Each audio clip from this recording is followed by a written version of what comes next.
Okay, this is creating pre-launch content part 4. We're going to talk about full motion video. So just like with the screen cap video, you need to have a good script. And the effectiveness of your full motion video is going to vary with your talent, i.e. you. But the thing is you don't have to be an actor. It's like I talked about with the screen cap. People want to see you. They don't want to see some fancy professional actor. They want to connect with a human. So a lot of people worry like they have an accent or their hair looks funny or whatever. That's what gives you personality. That's what gives you personality and helps you connect with people. And the thing is you will get better with practice. A lot of people, they look at me now and they're like, wow, Jeff, you're so great on video. I'm like, okay, yeah, but I've been doing it for years. I've done a lot of videos and I've gotten better. If you looked back, my earlier videos were pretty rugged. They weren't that great. On the other hand, I've got a friend who's a professional actor, and he's on like NBC shows and major TV shows, and he looks at my video and he thinks they're pretty darn rough. So the thing is you start where you are and then you just get better from there. Now, it is much easier to do full motion video with a teleprompter. And basically a teleprompter, it's a device where you are looking at the camera. Well, it's something that fits in front of your camera, and it will have your script on the camera. So you're looking at your script, but you're actually the camera is right behind the script, and you can read the script while you're looking straight into the camera, and they're pretty darn cool. And I've got one, and I use one, and I like it. I'll get a little more into that a little later on. If you want to shoot outside, teleprompters really don't work very well outside. Well, first of all, you need a long extension cord depending on where you're at, but then it's usually just too bright to be able to really read the teleprompters. There are some that work outside, but they tend to be a lot more expensive. And so just for the most part, teleprompters don't work outside all that well. And then full motion video, it's just more complicated. It's just plain trickier all around in most cases. Some people use green screen. I've actually at this point have never used a green screen. I was just had this really small event and someone was asking me about the video, and they asked, and I said no, we never use green screen. We just haven't. Not to say you shouldn't. We haven't used it. And green screen is where you stand in front of. It's literally usually a green screen, a green piece of fabric, and then you can in post in the editing process you can insert like a fake background instead of that green screen. So it can be effective. We don't use it, but this person was just amazed. They're like, with all those outdoor shots you have, look so amazing. And I live in an amazing place, and it's taken us a little bit till we got the skill where we could actually do the outside shots and get good shots. But we do. So some people use green screen, we don't. Full motion video is generally harder to edit. It's just, but if you get a good editor, they can go through it pretty darn quickly. Probably easier than editing one of those super fancy screen caps full of all kinds of animations. So it really depends. If you're going simpler on the full motion, it doesn't have to be super complex to edit. And the other thing is you can do quick and dirty video. I even in my pre-launches, sometimes I've done like I'll do a Q&A video where I'm just answering a lot of the common questions. And when we shoot one of those, it's there. Once we get the shot set up, we just turn on the camera and it's me ad-libbing answering some of the top questions that people are putting in. So it doesn't have to be really forced. But the thing is like if you're shooting full motion and you don't have a teleprompter and you're trying to perform to a script, then you're either going to have to do it one line at a time. It's going to take you forever, or you're going to have to do some memorization. So it can be that's where the effort really comes in with full motion.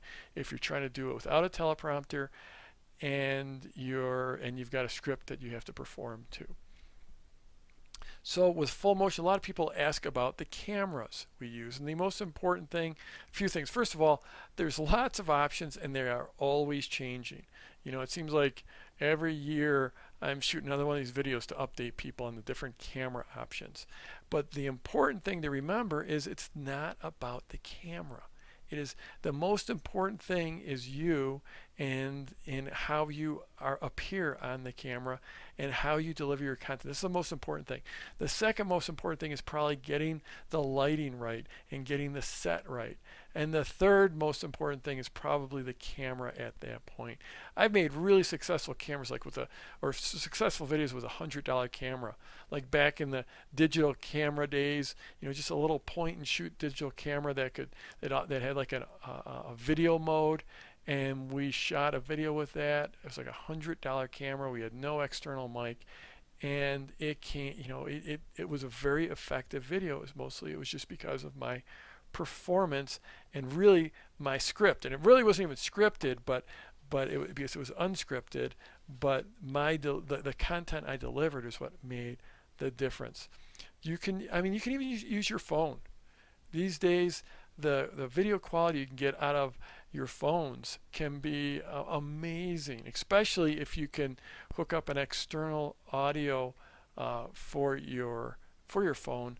And on my iPhone, I can do that. I got like a little add-on that allows me to run a separate mic, and then so we have external audio. So external audio input's very important.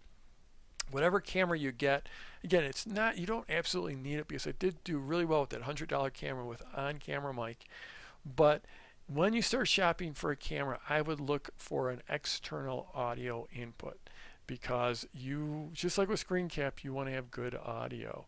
And if you can run a mic into your camera, then that's really great. Now, you can always use like a little digital audio recorder that's separate from your camera.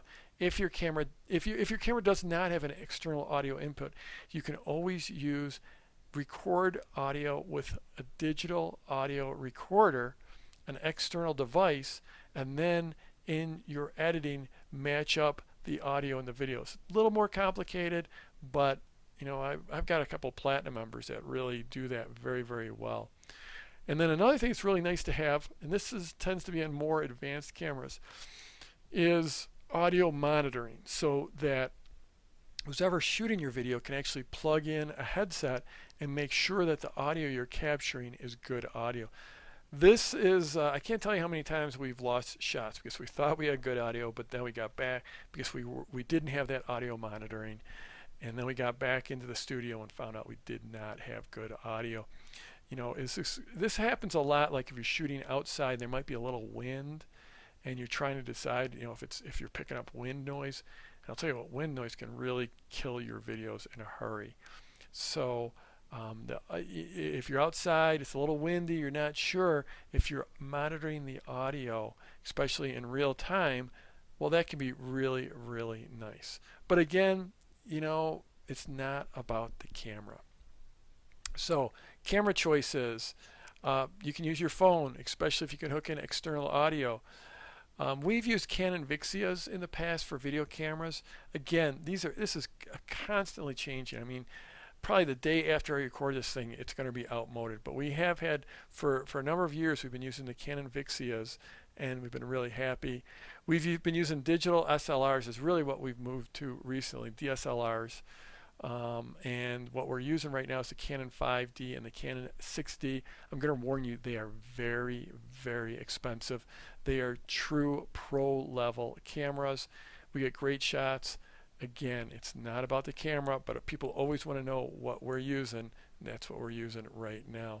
It's not about the camera. Now, audio is really important. If you're doing an outside shot, watch out for the wind noise. It doesn't take much wind to just to completely mess up your videos. We use an external mic. Lavalier mics, those are otherwise known as lav mics or lapel mics. They come in wired and wireless. They start at around $30 and they go up. I think there's a pretty nice Audio Technica lav mic that you can get, a wired one, for about $30 or $40.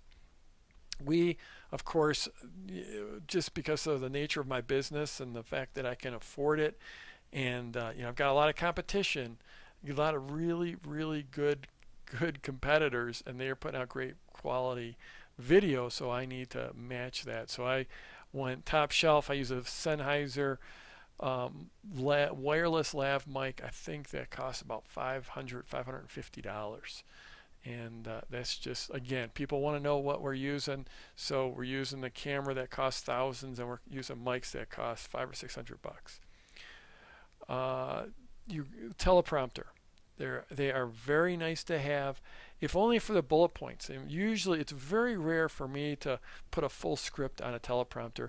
I'm usually going from bullet points. Although if I'm doing a pre-launch, like my pre-launch videos, let's see, this time around we went with bullet points because when I was inside, I was mostly in teaching mode, teaching at the whiteboard, and I didn't need a full script. For our outside shots, the intros and conclusions were mostly outside shots, and those were more scripted. They weren't word for word scripted, but they were more scripted, and I just memorized my lines for that. But teleprompters are very, very nice to have. You get to look directly into the camera while you're reading from the teleprompter. They can be expensive. I think we probably spent, I don't know, $1,600 or $1,700 for ours. So they can be very expensive to get a pro level one. But you can make your own with an iPad. If you just go to Google and search like iPad teleprompter, or make a teleprompter out of an iPad or something like that, you'll see instructions. You have to be sort of handy to do that, but it's doable. I got my teleprompter at prompterpeople.com. Again, it was very, very expensive. Use a tripod. It doesn't have to be fancy. Again, tripods you can get super fancy. I think the tripods I'm using are probably about $300 to $400. You could literally spend thousands on a tripod. But you could also go to Walmart or someplace like that and get one for $30, and that $30 tripod is going to be 100 times more effective than not using a tripod. So again, you can spend as much as you want.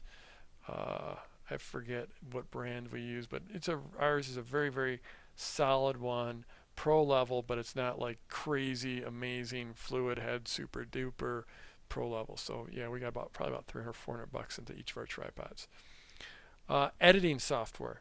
Lots of choices here on the Mac. Actually, there's less choices on the Mac when it comes to video editing software. You can either go with iMovie, which comes free with your Mac, or Adobe Premiere, which is pro level. Probably, it costs a lot of money. It comes, if you get that online,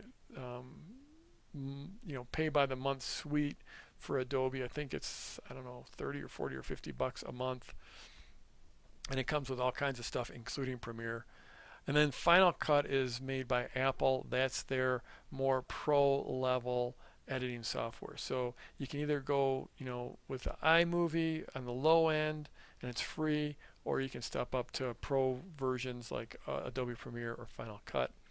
And Windows, tends to be a lot more choices, lots of them. Two of the pro level ones are Adobe Premiere and Sony Vegas. Back when I was using Windows, there's like a $99 version of Sony Vegas. It's called Movie Studio. I haven't looked recently, but that was an extraordinarily powerful piece of software, and it might have even just been like $70. It's a great piece of software. Nothing, there's nothing on the Mac that's equivalent to that, because that was more powerful than iMovie and a lot cheaper than going to full pro level software, and a lot easier than pro level software. So, I don't know if it's still like that on Windows. It's been a number of years since I've used Windows, but there certainly was a very nice, they had these nice mid-level programs on Windows. So that was one great thing with Windows. So that is full motion video, and next I'm going to walk you through some of the other types of pre-launch content.